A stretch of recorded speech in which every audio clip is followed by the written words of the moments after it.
Alright everyone, welcome back to another Star Wars Galaxy of Heroes video with Fat Phil, and today we're going to be talking about the data mine that we, received recently, where it was shown that there are 3 new Lightspeed bundles coming to Galaxy of Heroes. Now, the thing is, we only got 5 of them, and these Lightspeed bundles were labeled 7, 8, 9, so there has been a Lightspeed bundle 6 that was data mined a while ago that we still haven't gotten yet, so potentially 4 new Lightspeed bundles coming into Galaxy of Heroes. I want to talk about what that could be, explain kind of the original post and the wording they used, talk about why in some ways I would be very, very cautious of getting more, why I think it could be bad for this game, and then also finally what could be really good about these bundles depending on what they do with them, right? So let's dive right in. Like, subscribe, comment down below, and let's give a huge shout out to my channel members. Again, at the Wampa and Jedi Master tier, thank you all so much for your continued support. It is so much appreciated. And of course, I would be remiss if I didn't thank those who are on the council, even if they aren't yet granted the rank of Master. Thank all of you for your support as well. I really do appreciate it, you guys. It's amazing to see what this channel has done over the past year, so I really do appreciate all of you. Let's get into the game, though, and let's talk about some Lightspeed bundles. So, I'm in the game here. I do want to switch out over, actually, to the Galaxy of Heroes forums. So, when I read back through this, what I want to mention is we will be monitoring player reception of these bundles, and if well received, we will continue to offer these Lightspeed bundles for other older characters in the future. So, what they said is that they were talking about how they're similar to the Hyperdrive bundle, but targeted to more specific farms. So, notice they said for older characters in the future, but then they said similar to the Hyperdrive bundle. And I think for me, that kind of makes you think, oh, are they going to potentially ever add in resources to this? So I don't know. There's room that they could add resources with the wording. But then they said each bundle is focused on one character from the journey guide and helps them complete their requirements. And then they talked about which one of these it was, right? And then they talk about what all the different things are and all that stuff. But here's the big part here. This is a new idea we are exploring to catch up newer players. Obviously, they wanted thoughts and feedback. That's great. But then please note for future Lightspeed bundles may differ as we monitor its impact and reception. So, whoops, clicking too much there. So, I want to make sure you guys understand this part. Impact and reception. They were very, very intentional with this wording here. That in a lot of ways was very general throughout this. But this sentence right here, the impact and reception, there's 2 parts to that I want to talk about. So first, reception is pretty obvious, right? Obviously, like perception is pretty obvious. They were well received. The community loved these Lightspeed bundles. But impact. So to talk about impact, you first need to go here. Obtaining these characters isn't impactful, right? Obtaining the characters that they were selling with those packs is not what was impactful. That doesn't count as impact. That's just a consequence, if you will, of buying those packs was getting these characters. But the impact starts with player engagement. Are you playing this game more? Now that you got Rey and Kylo and Starkiller, depending on what packs you purchased, is your engagement up? Are you playing Grand Arena, Territory Wars, Territory Battles, Conquest, all those things? Are you doing more of that because of these bundles? That's going to be something that they really have to pay attention to. That's what they mean by impact. That's part of the impact of this. It's not did you get them, but are you engaging with the content? Are you logging in more often? Are you playing this game? That's the impact. That's the desired that's one of the desired impacts of these bundles, is to get you to play more. They want you to interact with the game more, because what they want you to do, the more you interact, the more you could potentially spend.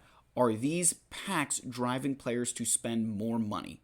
That I bought this pack, now it's open up the door, I'm going to buy this one too. Or did it open up the floodgates of buying resources? I think back to a scene in the movie Casino, which is one of the all-time great movies. And Robert De Niro is, narrating over this part, and he's talking about how somebody came into the casino and got won like $5 million. And so when this guy was going to his airplane, they paid off the pilot, said there's a problem with the plane, and they get the guy to come back to the casino.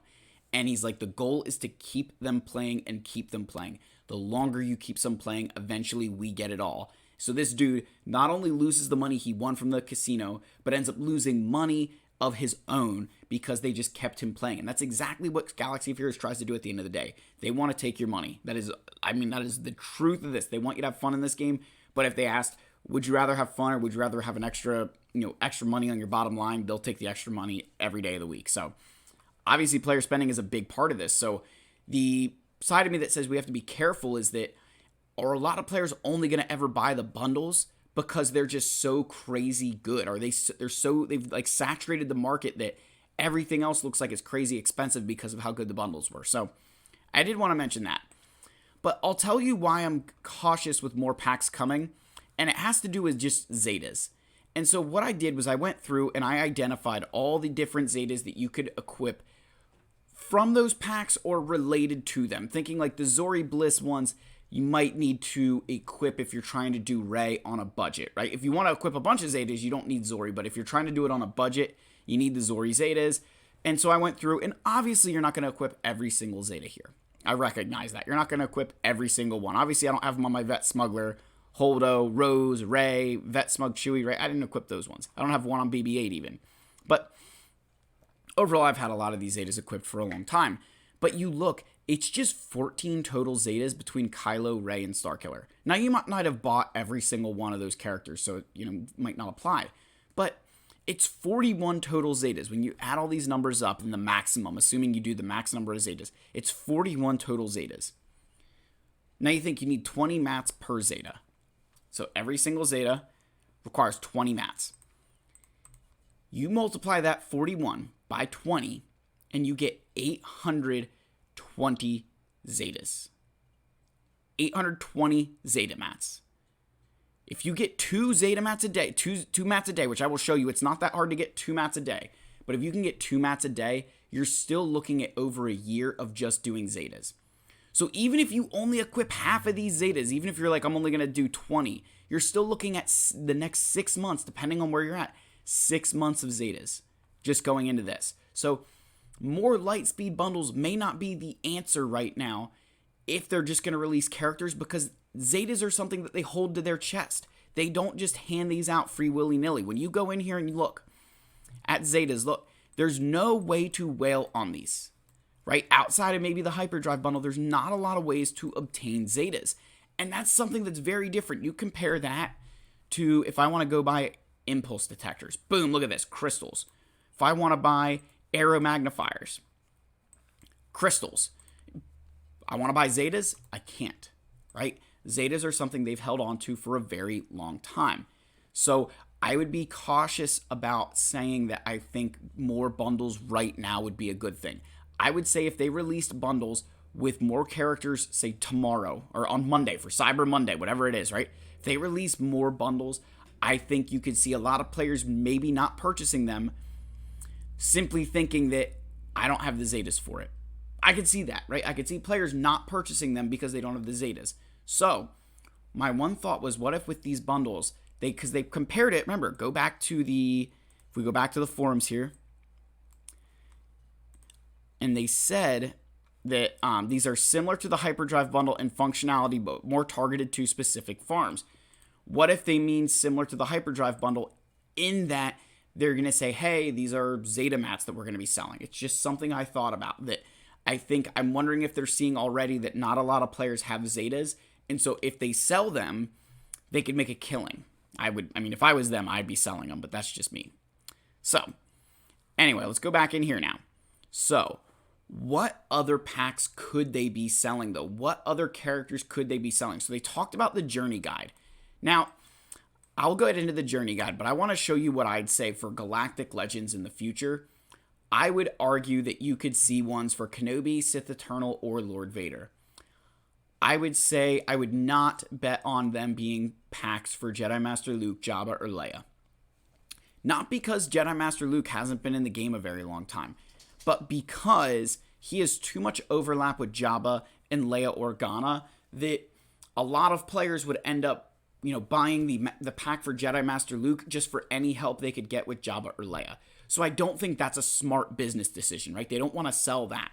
But these characters here, there's not a lot of overlap with things. So I think they could do a really, really good job of selling these packs. Particularly, think about Jedi Master Kenobi here.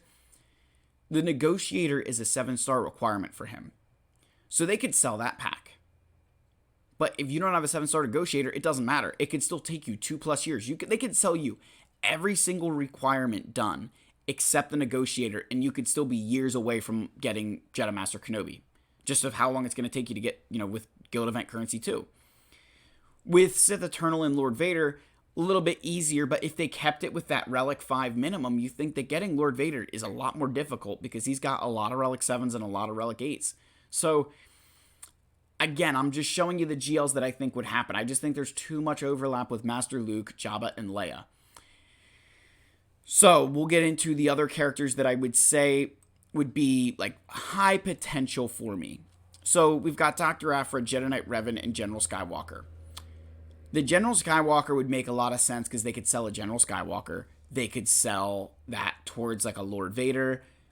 And you're not getting a crazy amount of overlap here. You think with General Skywalker, Capital Games kind of showed their hand and they were like, hey, we're going to be giving out, all these characters, but not the legendaries. So Padme would be on that list. C-3PO not included. And then I would assume General Kenobi would probably fall into that same distinction of we're not going to give him out for free. So there's only then 7 characters left of the General Skywalker requirements between Asajj, the 4 Separatist droids, Ahsoka, and Shaak Ti. So I think that could be an option. Jedi Knight Revan would be another one where there's only one requirement for him, which is Bastila. She, goes over to the Leviathan. But I could see them maybe releasing a pack like that. And then even maybe one for Dr. Aphra like they did with Starkiller. I think Dr. Aphra is a great character. I don't know that she's nearly as popular as Starkiller, so I wonder if they would try to capitalize on that. Similar to the Rey situation, where a lot of players had Kylo, not nearly as many people had Rey. Hey, we're going to sell her to you on a premium. Maybe it happens. Where I draw the line is that I think you're like Darth Revan, Malak, and Grand Inquisitor are too valuable to give up. That with Darth Revan and Malak being characters in the Leviathan, Grand Inquisitor leading you towards Reva and all this stuff, I just would say that they're still trying to monetize those things. So I would say that they do not qualify, right? If I just go to the journey guide real quick, I want to cover this before I get to what some of the resources they could sell and why I think that could be a possibility. I don't think they would do, say, C-3PO, because C-3PO would lead too much into Leia. That if they were like, oh, what are they going to do? They're going to give you a Relic Tebow, Ewok Scout, like these guys here. I mean, they could do that, right? That would be the Capital Games thing to do. But are they really going to give you a Relic Chirpa and Wicket? No way, because you need them for Leia, so they don't want to do that.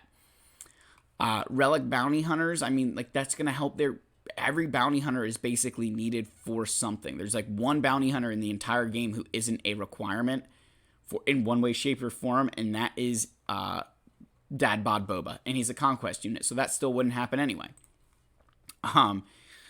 So I think when I look at this, I'd say that I look at Aphra and I think, yeah, that could be a real possibility. The other one I thought of was maybe something with a Beskar or Mando where they would give you all of these characters at relics, right? Between Queel and then Cara Dune, IG-11, Mando, and Greef. I could see that being another pack that could potentially come. But I think they would try to stay away from giving you things that would benefit other farms in this game. That's why I kind of pointed out the ones that I did. And so when we go back to thinking of when they said impact, right? When you go back to that forum post, they talked about the impact. Think back to the gear crunch. When they first did character shards, right? They first were like, hey, we're going to give you 2 times character shards. Then they were like, hey, we need to give you more gear. And then they, did these gear changes. It was very obvious that what they were doing each time was monitoring the player impact. That, okay, by increasing the number of shards you get, players are improving faster, but they're probably not spending as much money because they're still stuck on core gear. So we need to give them more gear so that way they get stuck on the things that they would actually purchase. Why would I spend my money trying to get gear 13 gear when I'm going to get stuck on Carbanis anyway? I think that was the situation that they were in, and that's why they changed the gear crunch the way that they did. So with these Lightspeed bundles, right, when we talk about this, what resources could they be selling? And one of the things I said was Zetas. And here's why. I want to show you this, when I talked about, you could get 2 zetas per day. So if you go over a 2-week period, and a 2-week period is much easier because I can include territory wars then, right? Because you'll get a week of territory wars. But you're going to get 12 from your daily challenges, right? Those challenges that happen on Thursdays, what is it? Thursday, Tuesday, and Sunday, right? Does that sound right? Or is it Thursday, Monday, and what's the other day? Why can I not think? I don't know. I'd have to go look. That's going to drive me crazy, actually, guys. Hold on. Of course, I've got everybody's zetas here equipped. It's Monday, Thursday, and is it Saturday? Or Sunday? Gosh, that's so bad. I don't remember it. Monday, Thursday, Sunday. Monday, Thursday, Sunday. I'm an idiot. Okay. So, you get 12 of those every 2 weeks, right? You're going to get 2, at the max tier, you get 2 zetas every single time. So you're going to get, 6 per week over 2 weeks is 12.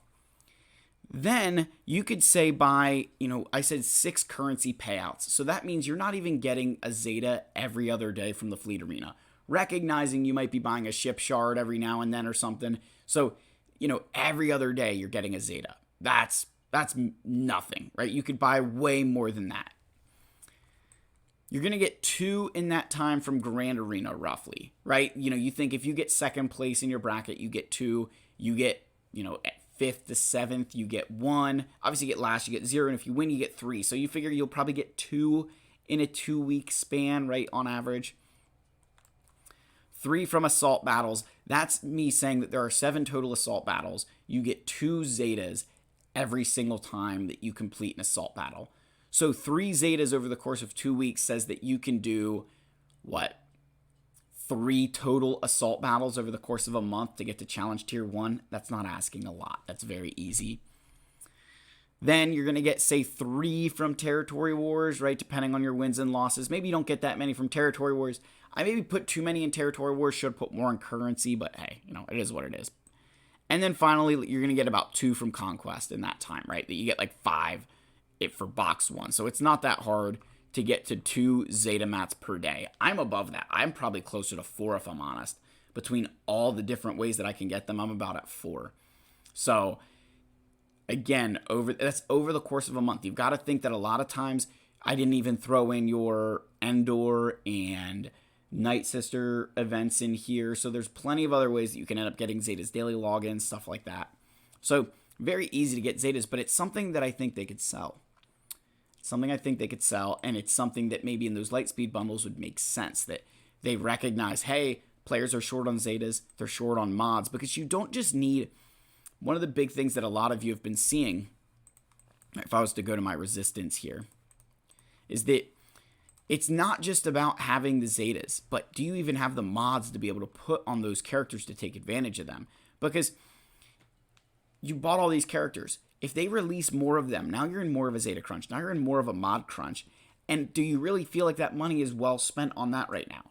I don't know that many people would do that. So that's why I'm saying that I think they could sell resources and be far better off. You think of how many of you would buy zetas, how many of you would buy mod packs. And the thing with mod packs, this is the one area I would say with mod packs of why I think they'd be so popular, is that with a zeta pack, you're only you're automatically excluding anybody who doesn't need them, which would be a lot of players in that end game situation. They're not going to wail on zetas. They've got every single zeta and probably a gajillion in their inventory. So they don't need zetas. But mods are something that every player in this game, like the players at the end game, will always buy mods. And that's one thing I could really see them selling. I can tell you, I knew a guy who was in one of the top guilds in the game, and one of the things he told me at the time was that his guild every single month would have a challenge to build like the best, say, tenacity set, the best offense set, the best this or this, right? And that whoever won that challenge would get, the whole guild would go in and get like a $100 Google Play gift card. And he said that most players would end up spending more than $100 trying to get that mod set. Like that's just, so I think if you sold mod packs, a lot of players would buy them, right? I think that could be a really big thing. The other thing we haven't mentioned, though, is what about ships? Would they sell packs for ships? So I'll leave it here with ships and say that I don't know. They definitely are not going to sell executor packs because they didn't sell a finalizer pack because there's too much overlap. They sold stuff for the Radis. They did not sell things for Finalizer. Far too much overlap with the Executor, in my opinion. Leviathan, way too new, right? I think the Leviathan is way too new. I don't think that they would be monetizing that. And then we get to the Profundity. And again, I think the big thing here is that there's still, I think, too much here that they'd want to monetize. I could be very wrong. Maybe they'd sell like the Rogue One pack or something, but I don't think that they would just try and give you a Profundity because they want you to spend the money towards it. So that's something I could think about there. But other ships that could be on this list, guys, again, I know I'm in a longer video here, but I'm trying to just get this out here, is what about some ships here like in the Empire, for example? What about stuff like Emperor Shuttle? What about the TIE Reaper and the Gauntlet Starfighter? Some of those older ships that aren't really required for any of the farms, aren't newer, but still very important to that Empire fleet. I could see packs like this coming where, hey, you know what? We'll give you a, maybe Relic Royal Guard, Relic these characters. Like, yeah, we can throw you a bone there. You could think maybe, what about even like a pack like Geonosians, right? Would they sell a Separatist pack like that? I mean, the only other thing I could maybe think of here would be maybe some Rebel packs, but, would it be like a Biston and Scarif Rebel Pathfinder? Would it be some Relic Phoenix? Like, that could be a big one, Relic Phoenix, because a lot of players are trying to get those. So, we'll have to wait and see, but I think that they don't want to just be giving you things that are, how do I say this? They're not going to want to give you stuff that will inadvertently lead you down a path to get something else, which is exactly why they didn't give you stuff to get the Finalizer. Because sure, you need the TIE Silencer, Kylo Ren's Command Shuttle, and like First Order TIE Pilot. But then you also need the Houndstooth, Slave One, and Xanadu Blood. All three of those are Executor requirements. And then finally, you also needed Vader's TIE Advance, which is another Executor requirement. So that would just be way too lucrative for them, right? That's way too lucrative for them. That's giving away way too much. So, I'd look at some of those ships, particularly like the Gauntlet, Emperor Shuttle, and TIE Reaper, as potential ships that they would give out, right? That they want to give you those ones that they've been in the game for a long time. Your Geonosian ships, maybe a Plo Koon, So that's kind of where I'm looking at and saying, yeah, that would make a lot of sense to me. But let me know your guys' thoughts. Would you be excited for more packs now? Would you buy more packs now? What would happen if they doubled the price? Would you still buy it? We don't know what they're going to be yet. We don't know when they're coming, but that's why I'm kind of cautious if it's more characters. I don't think we're prepared for that. I think everybody's too much in a Zeta crunch, too much in a mod crunch, that it would just, a lot of players would end up just feeling like the next year and a half, all I can do is equip Zetas. I can't even do anything else. So you let me know what you think. Like, subscribe, comment. I love all you. May the Force be with you, and I'll see you guys in the next video. Cheers.